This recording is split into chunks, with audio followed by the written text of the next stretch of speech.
အားလုံးပဲမင်္ဂလာပါဒီနေ့မှာတော့10တန်းမှာအင်္ဂလိပ်စာဂုဏ်လို့ပါပေမဲ့လည်း boyfriend ဆိုတဲ့စကားလုံးမသိတဲ့လူတစ်ယောက်အကြောင်းပြောပြချင်ပါတယ်အဲ့ဒီလူကတခြားလူမဟုတ်ပါဘူးကျွန်တော်ပါပဲအားလုံးပဲ happy new year ပါနှစ်သက်မှာလူသစ်စိတ်သစ်နဲ့ motivation အပြည့်နဲ့ skill တွေသင်ယူမယ်ဘာသာစကားတွေသင်ယူမယ်ဆိုတော့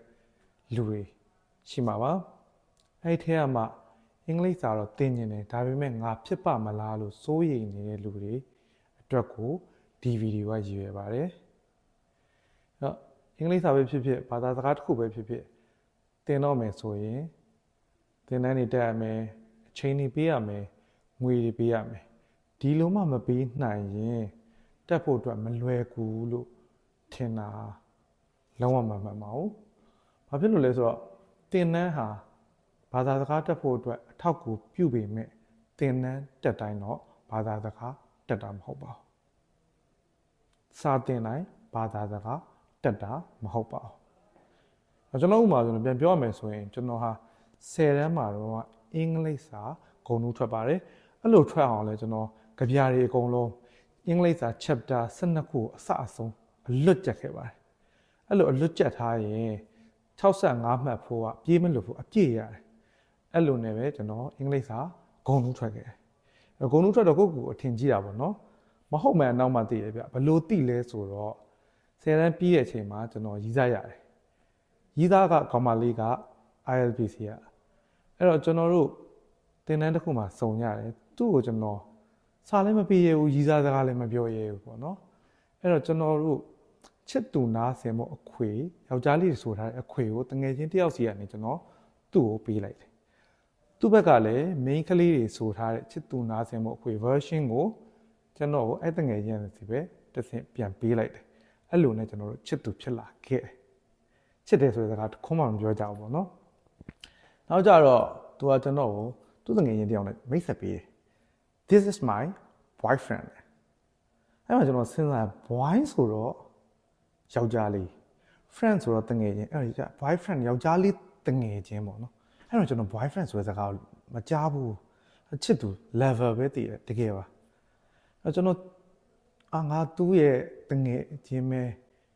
ရီးသားမဟုတ်ဘူးဆိုတဲ့အချိန်ကျကျွန်တော်သူ့လက်ကိုတော့မခံရခဲ့ပါဘူးအဲ့ရနေပြီးတော့ကျွန်တော်တို့တွေမိဘမဲ့ကလေးတွေကိုစာသွားတင်ပါတယ်မူလတန်းကလေးတွေဖြစ်တဲ့အတွက်ကြောင့်ကျွန်တော် primary English ကိုသင်တဲ့အချိန်မှာအဲ့စာအုပ်ထဲမှာပါတဲ့စကားလုံးတွေလွယ်လွယ်လေးတွေကျွန်တော်မသိပါဘူးဥပမာဆိုရင် sibling ဆိုတာဟာမောင်နှမကိုပြောတာပါဒါပေမဲ့ကျွန်တော်တို့10တန်းအထိကကျွန်တော်သိခဲ့တာ brother and sister ပဲသိခဲ့ပါ sibling ဆိုတဲ့စကားလုံးကိုကျွန်တော်တကယ်မသိခဲ့ပါဘူးအဲ့တော့ဘာသာစကားတစ်ခုမှာမမြင်ဘူးမကြားဘူးဆိုရင်အဲ့ဒီစကားလုံးကိုမသိဘူးဆိုတာဒါသဘာဝပါပဲဒါပေမဲ့ဒီနေ့မှာတော့ကျွန်တော်ဟာနိုင်ငံအစုံကလူတွေနဲ့အင်္ဂလိပ်လိုပဲပြောဆိုဆက်ဆံ email တွေပို့ရပါတယ်ဒီလိုဖြစ်လာရဲဆိုတာဟာကျွန်တော်သင်တန်းနေရာသင်ပေးလိုက်တာမဟုတ်ပါဘူးကျွန်တော်အဓိကသင်ပေးတာနှစ်ခုရှိပါတယ်ပထမတစ်ခုကတော့ရုပ်ရှင်တွေ series တွေပါကျွန်တော်ရုပ်ရှင်တွေအင်္ဂလိပ်ရုပ်ရှင်တွေအင်္ဂလိပ် series တွေကြည့်တယ်အဲ့ထဲမှာကျွန်တော်မသိတဲ့စကားလုံးတွေအများကြီးပါလာတယ်အဲ့ချိန်ကျကျွန်တော်ဘာလုပ်ရလဲဆို pause လုပ်လိုက်တယ်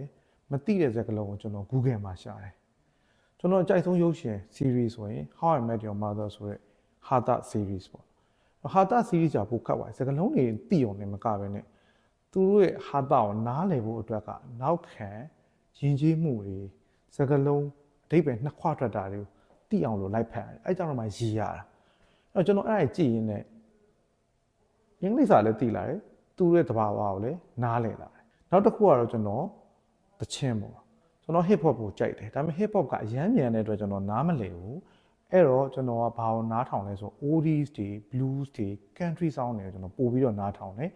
သူတို့ကနှီးတဲ့အတွက်ကြောင့်မလို့ကျွန်တော်ပိုသိလာတယ်အဲ့တော့ဘာသာစကားဆိုတာဟာစာနဲ့ဖတ်ပြီးတော့ရေးဖတ်သင်နေတာထက်ဆိုင်နားနဲ့နားထောင်ပြီးသင်တာပို့ပြီးတော့တက်လွယ်ပါတယ်အဲ့တော့ဘာသာစကားတစ်ခုကို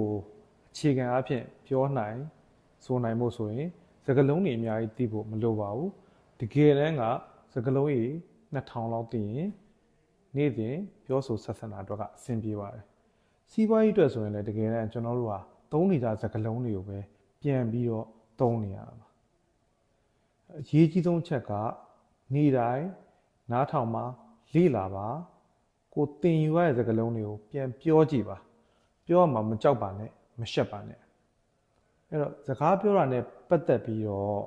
အတန်အတွက်မမှန်တာအတွက်စိုးရိမ်နေတဲ့လူတွေအတွက်ကိုလည်းကျွန်တော်နောက်တစ်ပတ်ကျရင်ဗီဒီယိုတစ်ခုထပ်ပြီးတော့တင်ပေးပါမယ်